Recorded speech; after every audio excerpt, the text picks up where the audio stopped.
രാജാക്കന്മാരുടെ 1-ാം പുസ്തകം അധ്യായം 2.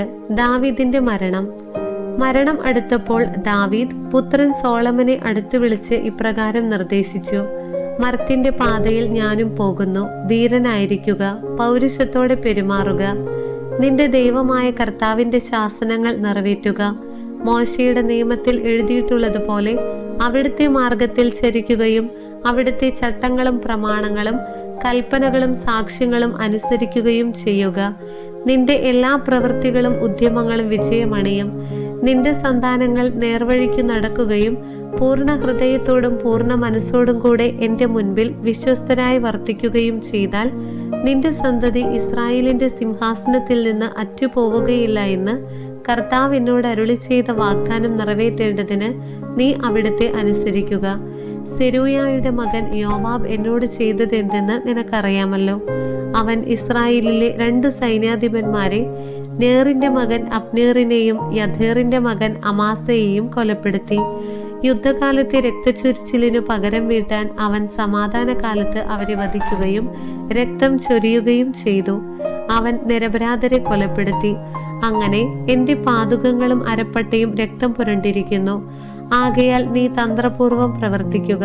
അവൻ വാർദ്ധക്യത്തിലെത്തി സമാധാനത്തോടെ മരിക്കാൻ ഇടവരുത്തരുത്. എന്നാൽ ഗിലെയാദുകാരനായ ബർസില്ലായുടെ മക്കളോട് കാരുണ്യം കാണിക്കണം. നിന്റെ ഭക്ഷണമേശയിൽ അവരും പങ്കുചേരട്ടെ.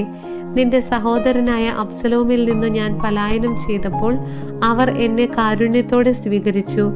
ബഹൂറിൻകാരനും ബെഞ്ചമിൻ ഗോത്രജനുമായ ഗേരായുടെ മകൻ ശിമയി നിന്നോട് കൂടെയാണല്ലോ.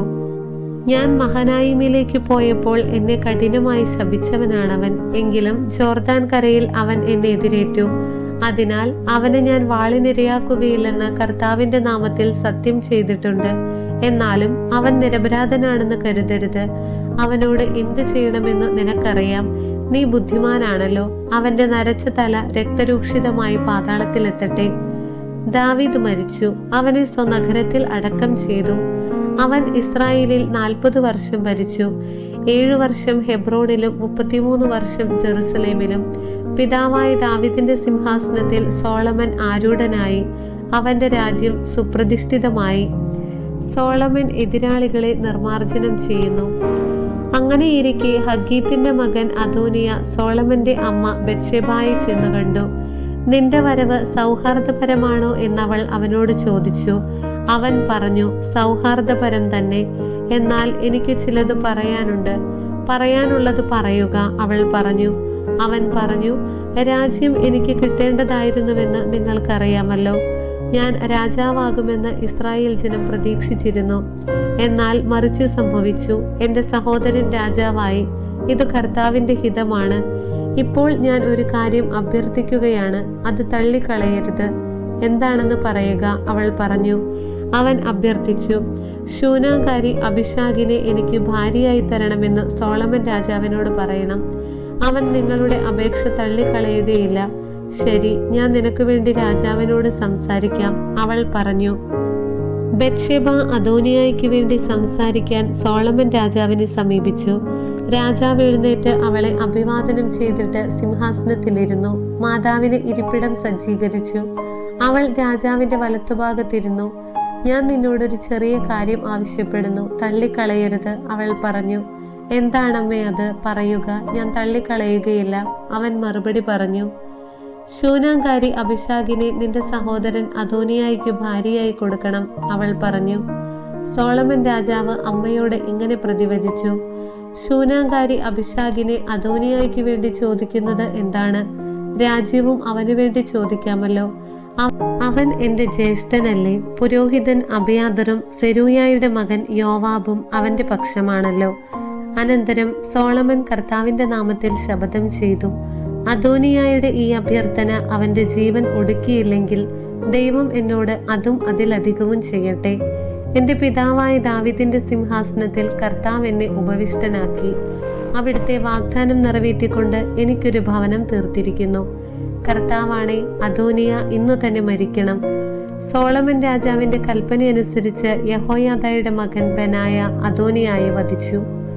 പുരോഹിതൻ അബിയാദറിനോട് രാജാവ് പറഞ്ഞു: നിന്റെ ജന്മദേശമായ അനാത്തോത്തിലേക്ക് പോവുക. നീയും മരണശിക്ഷയ്ക്ക് അർഹനാണ്. എങ്കിലും ഇപ്പോൾ ശിക്ഷിക്കുന്നില്ല. ദൈവമായ കർത്താവിന്റെ വാഗ്ദാന പേടകം എൻ്റെ പിതാവായ ദാവീദിന്റെ മുൻപിൽ നീ വഹിച്ചു. കൂടാതെ എൻ്റെ പിതാവിന്റെ എല്ലാ ദുരിതങ്ങളിലും നീയും പങ്കുചേർന്നു. സോളമൻ അബിയാതറിനെ കർത്താവിന്റെ പുരോഹിത സ്ഥാനത്തു നിന്ന് നീക്കം ചെയ്തു. ഇങ്ങനെ കർത്താവ് ശീലോയിൽ വെച്ച് ഏലിയുടെ ഭവനത്തെപ്പറ്റി അരുളി ചെയ്തത് നിറവേറി. ഈ വാർത്തയറിഞ്ഞയുടനെ യോവാബ് ഓടിച്ചെന്ന് കർത്താവിന്റെ കൂടാരത്തിൽ ബലിപീഠത്തിന്റെ വളർക്കോണുകളിൽ പിടിച്ചു. അവൻ അബ്സലോമിന്റെ പക്ഷം ചേർന്നിരുന്നില്ലെങ്കിലും അദോനിയായുടെ പക്ഷം ചേർന്നവനാണ്. യോവാബ് കർത്താവിന്റെ കൂടാരത്തിൽ ബലിപീഠത്തിനരികെ നിൽക്കുന്നുവെന്ന് അറിഞ്ഞ സോളമൻ രാജാവ് ഉടനെ അവനെ കൊന്നുകളയുക എന്ന് പറഞ്ഞ് യഹോയാദയുടെ മകൻ ബെനായയെ അയച്ചു.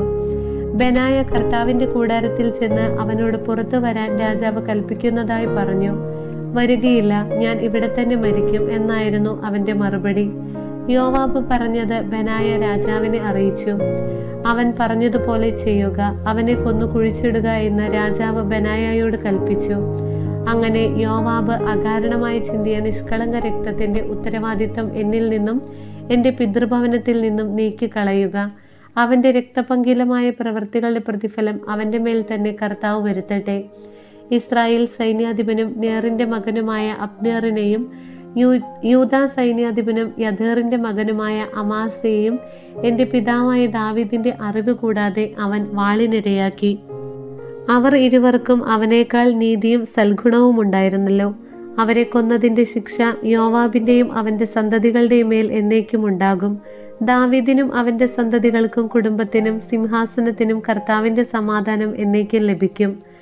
യഹോയാദയുടെ മകൻ ബെനായ യോവാബിനെ വധിച്ച് വിജനപ്രദേശത്തുള്ള അവന്റെ ഭവനത്തിൽ അടക്കം ചെയ്തു. രാജാവ് അവനു പകരം യഹോയാദയുടെ മകൻ ബെനായയെ സൈന്യാധിപനായി നിയമിച്ചു. അബിയാദറിനു പകരം പുരോഹിതൻ സാദോക്കിനെയും നിയമിച്ചു. പിന്നെ രാജാവ് ആളയച്ച് ശിമെയെ വരുത്തി അവനോട് പറഞ്ഞു, ജെറുസലേമിൽ ഒരു വീട് പണിതു പാർത്തുകൊള്ളുക, അവിടം വിട്ടുപോകരുത്. പുറത്തിറങ്ങി കെദ്രോൻ തോട് കടക്കുന്ന നാളിൽ നീ മരിക്കുമെന്ന് ഓർമ്മിച്ചു കൊള്ളുക. നിന്റെ രക്തത്തിന് നീ തന്നെയായിരിക്കും ഉത്തരവാദി. ശരി, രാജാവായ അങ്ങ് കൽപ്പിക്കുന്നത് പോലെ ഞാൻ ചെയ്തു കൊള്ളാം എന്ന് ശിമെയി പറഞ്ഞു.